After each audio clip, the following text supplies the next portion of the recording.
Many moons ago, in a forest in Old England, two great rivers met. This offering of fertile ground for Anglo-Saxon seeds birthed language, stories, and libraries of the mind. This is the tale of the journey of that place, of its people, poetry, and food. A tale of love, survival, and a common humanity. Of words, migration, and of places where things once began.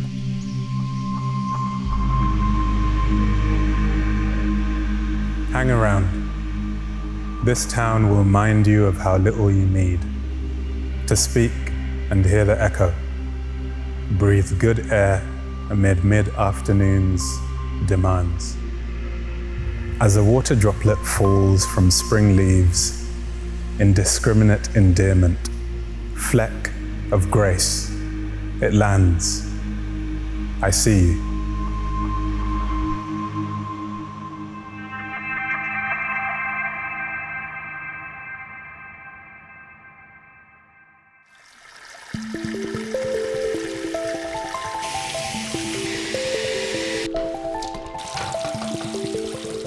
On the show today, we're going to be hearing from three poets who have been working out of Sheffield libraries to write a brand new series of poetry called Collections in Verse.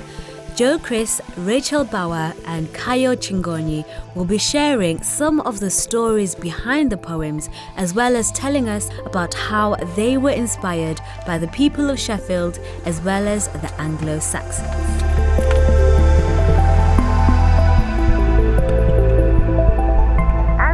We are joined by poet Kayo Chingoni, who's going to tell us a little bit about the Anglo-Saxon Kingdoms, an exhibition that took place at the British Library, and how it inspired his recent work with the communities of Firth Park. Kayo, some of the first poetry written in the English language came from the Anglo-Saxons. So what inspired you when you visited the exhibition? The English language as we recognize it now started to emerge. And that's what I'm fascinated with, like what has endured, what has been thought of as a really powerful way of saying something that has longevity. To see that history unfold before your eyes is a really miraculous thing. I think that's the thing that drew me most to the exhibition. So how did you bring that inspiration back to Sheffield, and in particular to Firth Park where you were based? I think in Firth Park it was really wonderful because there's such a connection to Sheffield dialect speech. I'm thinking in particular about the ways that the community is one of the most mixed. So of necessity, the language in Firth Park has always been a mixture of different influences. And then if you add that to Sheffield dialect speech, then some really amazing things open up. And I think for me, that's what's really fascinating about Firth Park. You have this mixture of people from across the UK, so there's a lot of different UK accents, and then you mix that with accents from around the world and words from around the world, and you get this really rich soup of language. Now then, bit muggy, innit? That's proper Atticliffe, that. I married an Arabic chap who was working in a steelworks. Hello, Flower. You got out water? That area were nice then. Corporation water, mind. I'm not closing, love. We're open while half four. Yo, what are you saying? We all make mistakes.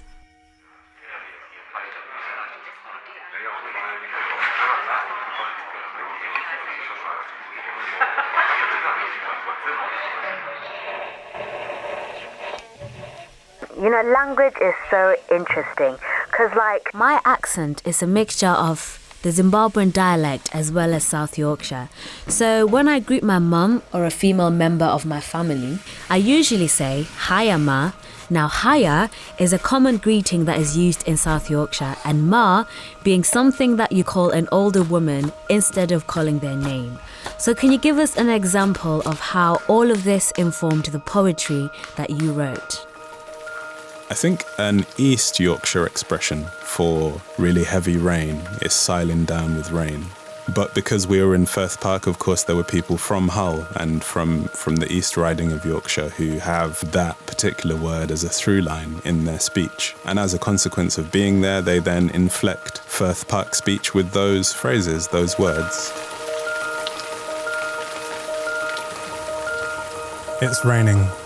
Hats and clogs, sprats and cogs, mats and pogs, bats and frogs, cats and dogs, hammer and tongs. Hell for leather, like nobody's business, like Billy-O. It's sing it down, it's biblical. I'm soaked through, need snowshoes, the road's loose underfoot. I'm drenched, sopping. From beanie to stocking, just wanted to do my shopping, but still it keeps on dropping, showing no signs of stopping. A pain, an inconvenience, an almighty strain. It's siling down with rain.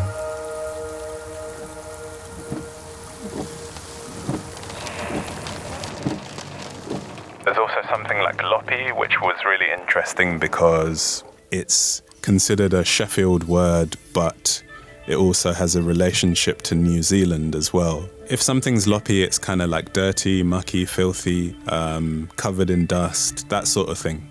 And so at some point, someone came from New Zealand and influenced the ways of speaking in South Yorkshire. And that was really interesting to complicate our notion of what Britishness is and was.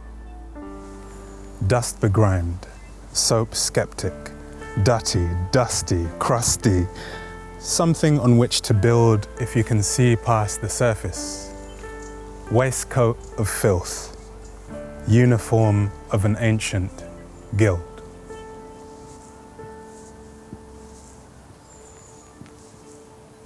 So when you were in Firth Park, you were based at the library, where I believe you attended children's groups, coffee mornings, and got some crucial local insight from the library staff.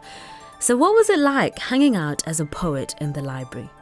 There's an ephemerality to the population of a library, which I think is wonderful. There are people just popping in to print something off, or just popping in to look something up, or using the library as a kind of community hub as well. And I talked to some of those people as well about their relationship to language. So it was just a real mixture of everyone who passed through the library. I had a lot of fun, I should say, interacting with words in that way and arguing with people about whether it's ginnel or gennel or ginnel or gennel was really fun. And, you know, the jury is still out on that. An interstice, a quarter tone. Last known whereabouts of missing persons the world over. From the Old English, the coast's open moor pointing the way to the Whale Road. Gap in the teeth of a terraced street.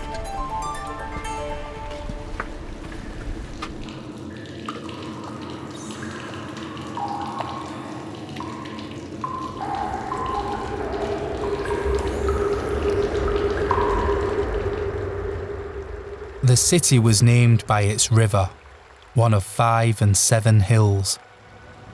But what connects its people in troubled times? What waters flow when streets fall silent?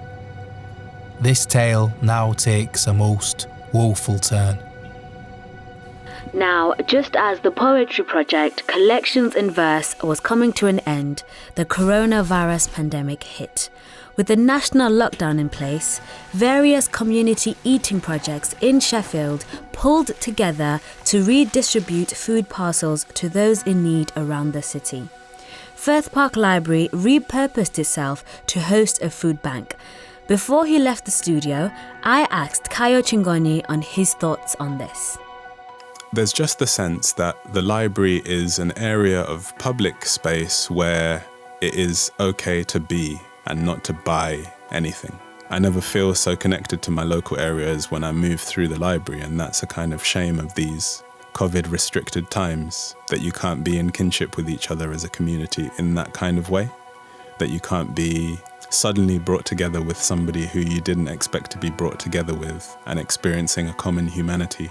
For me, in its best sense, a library is a commons, you know, a place to exist in commonality and share ideas. And that's what literature is anyway. That's what a book is. That's what language is for. To share ideas, to communicate, to have your words stand in for you when you cannot be physically present. But it's so important to have spaces in society where people can be for free, where they don't have to buy anything, where they can borrow and lend and share in that way. And I think the social good that a library does reminds us of that currency, which is sharing with each other. For no other reason than somebody might be in need, so you share.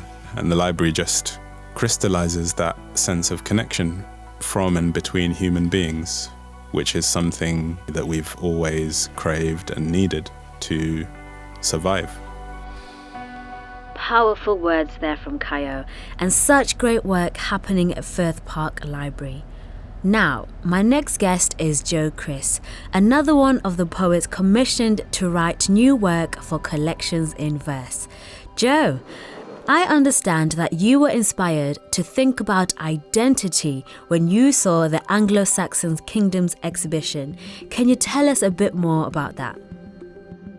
We're still struggling with these issues of national identity today, and finding out and reading and researching about all the different kingdoms that were emerging around this time. I think the Anglo-Saxon period offers a really interesting beginning point for us to explore some of these themes about what nationality means to us. And you were based at Woodseats Library. How did you get some of the local people involved in exploring some of the themes with you? For some time I was sat at the front of the library, trying to look as friendly as possible. Luckily a few people were up for kind of talking to me and having conversations and kind of interrupting me as I was writing poems. And that was a really interesting stepping off point for some of the poems. And also I was running young writers workshops. I met one of the young writers there called Django, and we did a number of workshops exploring ideas around kind of identity and nationalism. A lot of people have a sense of feeling English or feeling British, but they don't necessarily know where this comes from. And I try to kind of capture this idea that we kind of almost inherit our culture through language, really. It could be bits of film, it could be stories our parents have told us. That's where our kind of own sense of identity comes from. England falls between the gaps in our sentences. This green and pleasant land curls your vowels.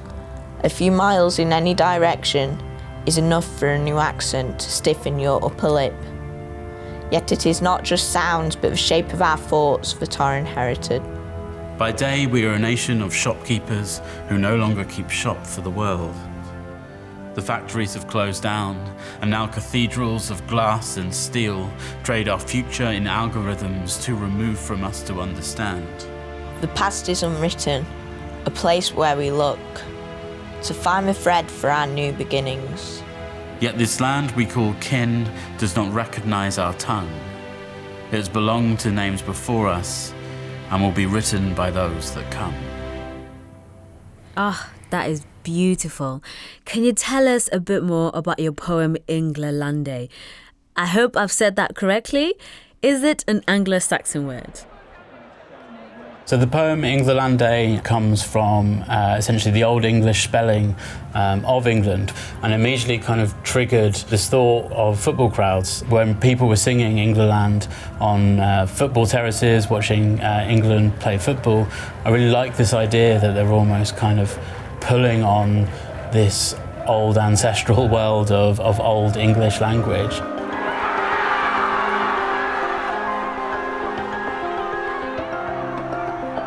Terrace choirs sing for glory, chanting "Ing the land" against the floodlit pitch. They are resurrecting our past, pulling on ancestral shadow lives that only remain in coiled genetic code, and the splinters of language reshaped by the vibrations passing between ear and tongue. To name a place is to call it into being.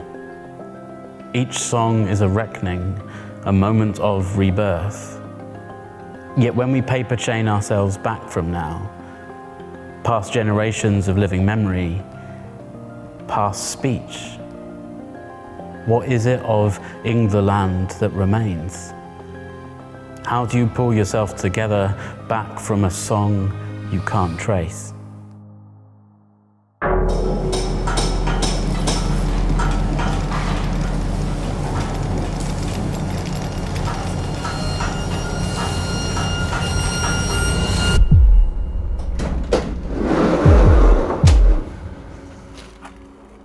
Who is telling this nation's tale? What language do you hear? Prepare to dine on untold stories, a feast of queens and names, with guests too bold to sit in silence. Listen with compassion and care. My last guest from the Collections in Verse project is Sheffield poet Rachel Bauer. Rachel, welcome. I want to ask you, what did you take away from the Anglo-Saxons exhibition at the British Library? So there was lots of books and gold and lots of wealthy people, I guess, represented there. But I was really interested in the lived experiences and the everyday experiences that you didn't see. I was struck by the absence of women. There was a brooch which had an engraving around the edge with the different women who'd passed that brooch on. So I was really starting to become interested in women and what it might have been to actually live as a woman then, and also what it might mean to pass something on. And how did you turn those interests into a project for Highfields Library? So when I came back to Sheffield and to Highfields, I knew that I wanted to hear from local women, so that if you came to an exhibition of this time, you would see women's experiences and voices represented in that exhibition. So really my idea was just to listen, to create a listening project in which I would listen to local women, listen to voices, listen to experiences, listen to lived, ordinary, everyday experiences. Listen to scarves, books, twisted rings, to the Callum rugs, piano keys. Listen to rain falling in glass beads. Listen to us living in what we leave. I asked people to bring objects, and lots of those objects have made their way into the poem, and those objects tend to have a story connected to them. The idea was to weave together those stories about what people brought to Sheffield, what kind of comes from Sheffield, but also what people would like to leave. Listen to lyrics, fish, photographs, to gold worn smooth, to rubbed sea glass. Listen to rubies saved from the blast. Listen to us weeping as we laugh. And I believe that you worked with local artist Eelyn Lee.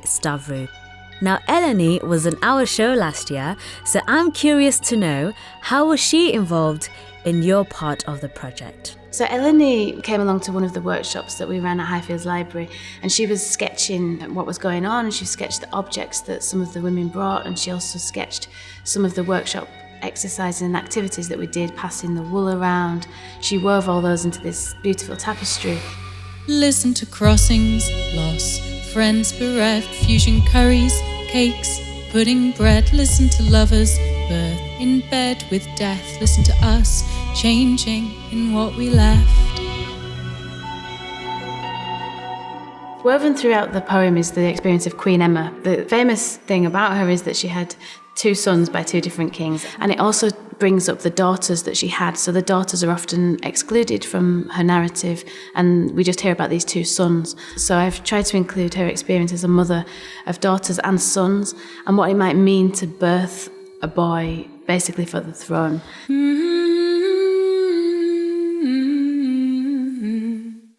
Goda guards her brother even now, begs me send her instead, hacks her hair short, hums lullabies of mountains, lavender, turtle doves, a warrior to his cause. The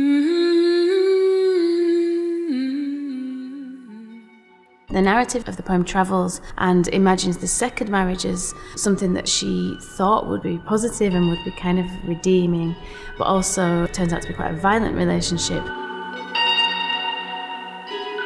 They're at it, outside the window, unholy woman. I give as good as I get, knuckle fights in the bedroom, fingers crusted thick with emeralds to scour his cheeks with shame. And they whisper bitch, even as he forces. He turns away from my sow bladder belly, navel protruding, spitting in disgust. I like my women clean. He means young, uncreased, ready for war. Rachel, thank you so much for being on the show. It's been fascinating hearing about this project. You know, listening to voices from the past and the present, from the British Library in London to local libraries here in Sheffield, Highfields, Woodseeds and the Food Bank in Firth Park. So Rachel, you're going to play us out with a section from your poem where Queen Emma conjures Lady Macbeth. So can you introduce it to us before you leave us with your literary food for thought? Queen Emma is by herself kind of grappling with this experience of what am I going to do? I have to send this baby to war, and I've kind of produced him for him to be taken from me and for him to be killed. So it's a bit about grappling with that experience of being a mother and a queen at the same time. Drink, girl, drink. You know they'll forget your labour. The bearing down, splitting the bread of your body to writhing kid, offal to dust. What are these cries of lack of air? Where are the eyes, the guts, the liver, for wolves and crows without women to sculpt plumped arms and little legs? Deliver them to earth. Ready your eyes for the sting of losing your sons. Singe your hearts. Dash frothy heads on yourself to the tap of small palms on your breast. Suckling milk, that first grin, stamp that light from your eyes. Make no mistake, there'll be ox fat for the lamps, antlers for the knives, the bones of giant fish for scribes, but still you must offer the entrails of your child for free. The world flocks with ravens, beetles, lice, but shh, the guard doesn't warning on my door. I will not let it. I'll offer myself in chainmail, sail my ships, hide my sons, my daughters, my kings. By God, they will not die.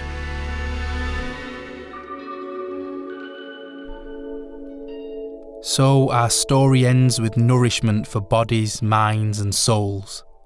A time to share, reflect, refuel. Set a place for the past in the present. The future is yet to be told. Make space for chance meetings. Build libraries from rivers. What stories shall we pass on? What traces are left behind?